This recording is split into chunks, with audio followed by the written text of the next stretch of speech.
अस्सलामुअलैकुम दोस्तों, आज हम डिटेल से डिस्कस करने वाले हैं फीडबैक इनहिबिशन। बेसिकली पिछले वीडियो में हमने इनहिबिटर्स की बात की थी और ये भी बेसिकली एक टाइप है इनहिबिटर्स की। लेकिन चूंकि हम फीडबैक इनहिबिशन पर डिटेल से बात करना चाहते थे तो इसलिए फीडबैक इनहिबिशन के लिए एक अलहदा वीडियो बना रहे हैं। सबसे पहले हमने इनहिबिटर्स को समझना होगा कि इनहिबिटर्स क्या है। Molecules that stops the enzymatic activity is called as inhibitors. यानी दोस्तों ऐसे मॉलिक्यूल्स जो एंजाइम्स के एक्टिविटी को स्टॉप करते हैं, स्लो डाउन करते हैं, इनहिबिट करते हैं, उन मॉलिक्यूल्स को इनहिबिटर्स कहा जाता है। तो अब आते हैं फीडबैक इनहिबिशन की तरफ। The formation of products in our body should be in limit. दोस्तों हमारे बॉडी में जितने भी प्रोडक्ट्स की फॉर्मेशन हो रही है रिएक्शन के रिजल्ट में, कैटालाइटिक इंजाइमेटिक एक्शन की रिजल्ट में, तो उन प्रोडक्ट्स की जो फॉर्मेशन है वो लिमिट तक होनी चाहिए। यानी जितनी हमारी बॉडी को उसकी नीड है उतनी ही उनको प्रोड्यूस होना चाहिए। अगर उससे ज़्यादा प्रोडक्शन हुई हमारे बॉडी में प्रोडक्ट्स की तो हमारे बॉडी के लिए वो नुकसानदेह भी साबित हो सकते हैं। तो सबसे पहले समझते हैं कि फीडबैक मैकेनिज्म क्या है। The process through which the production of different products is controlled called as feedback mechanism. यानी दोस्तों एक ऐसा प्रोसेस जिसके जरिए डिफरेंट मॉलिक्यूल्स के प्रोडक्ट्स की प्रोडक्शन को कंट्रोल की जाती है उनको फीडबैक मैकेनिज्म कहा जाता है।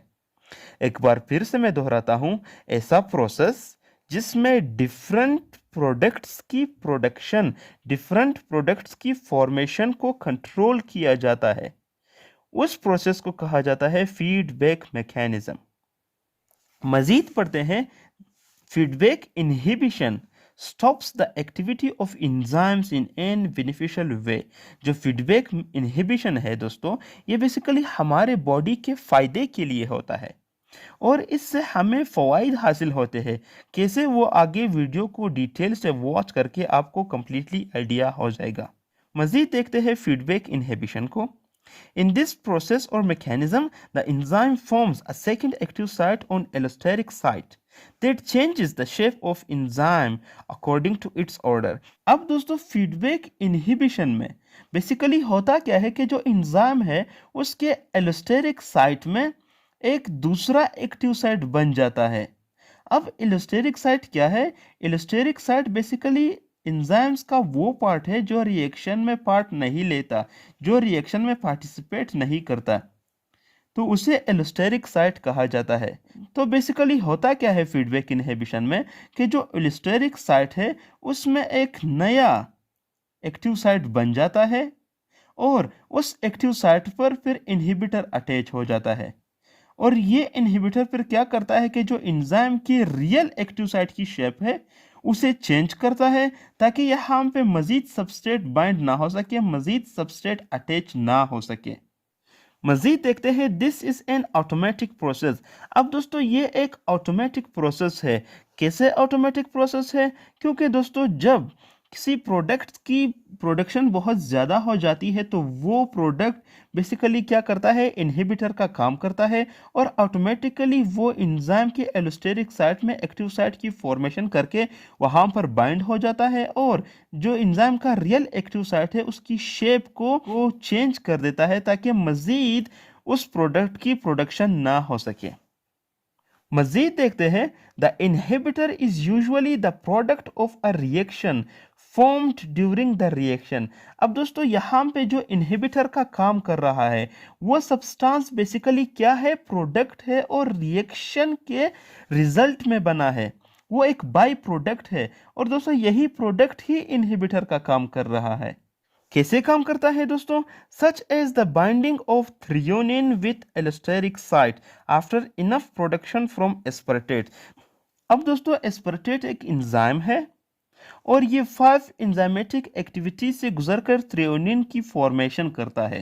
तो दोस्तों अगर थ्रियोनिन की इतनी प्रोडक्शन हो गई जितनी हमारी बॉडी को नीड है तो उसके बाद क्या होगा दोस्तों, जो थ्रियोनिन है वो एलोस्टेरिक साइट पर एक्टिव साइट की फॉर्मेशन करके वहां पर बाइंड होगा और जो एंजाइम का रियल एक्टिव साइट है जो एस्पार्टेट्स को कन्वर्ट करके थ्रियोनिन की फॉर्मेशन कर रहा है उसको चेंज कर देता है ताकि मज़ीद एस्पार्टेट थ्रेओनिन में कन्वर्ट ना हो सके और मज़ीद थ्रेओनिन ना बन सके।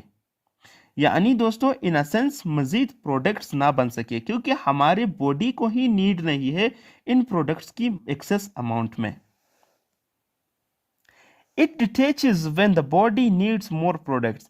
अब दोस्तों अगर हमारी बॉडी को मज़ीद प्रोडक्ट्स चाहिए, यानी दोस्तों अगर हमारी बॉडी को मज़ीद थ्रियोनिन चाहिए फॉर एग्जांपल, तो क्या होगा, जो थ्रियोनिन यहाँ पे अटैच हुआ था वो वापस डिटेच हो जाएगा और जो एक्टिव साइट है एंजाइम की वो दोबारा से अपने रियल शेप में आकर एस्पार्टेट को कन्वर्ट करेगा थ्रियोनिन में, या तो दोस्तों सबस्ट्रेट को कन्वर्ट करेगा प्रोडक्ट्स में। अब दोस्तों एक मर्तबा फिर इस एग्जाम्पल के जरिए क्लियरली और डिटेल से समझते हैं फीडबैक इनहिबिशन को। फॉर एग्जाम्पल दोस्तों एक प्रोडक्ट्स की, एक सबस्ट्रेट से प्रोडक्ट्स की फॉर्मेशन हो रही है और दोस्तों वो एक्सेस अमाउंट में हो गई। अब हमारे बॉडी को मज़ीद नीड नहीं है उस प्रोडक्ट की, तो वो प्रोडक्ट क्या करेगा कि वो प्रोडक्ट आकर एंजाइम के एलोस्टेरिक साइट पर बाइंड हो जाएगा। दोस्तों एलोस्टेरिक साइट बेसिकली वो साइट है जो इंजाइमेटिक रिएक्शन, कैटालाइटिक रिएक्शन या फिर दोस्तों जो एक्टिविटी है इंजाइम की उसमें पार्टिसिपेट नहीं करता, उसमें पार्ट नहीं लेता। तो इस एलोस्टेरिक साइट पर एक नए एक्टिव साइट की फॉर्मेशन होती है और यहाँ पर जो प्रोडक्ट है, बाई प्रोडक्ट का सैंपल, वो यहाँ पर आकर अटैच हो जाता है। और दोस्तों जब ये यहाँ पर अटैच हो जाता है तो जो एंजाइम की रियल एक्टिव साइट है उसकी शेप को चेंज कर देता है ताकि मज़ीद यहाँ पर सबस्ट्रेट अटैच ना हो सके और मज़ीद प्रोडक्ट्स की फॉर्मेशन ना हो सके। जैसा आप यहाँ पे देख सकते हैं, this enzyme is change and has two active sites. यानी दोस्तों इस एंजाइम में दो एक्टिव साइट है।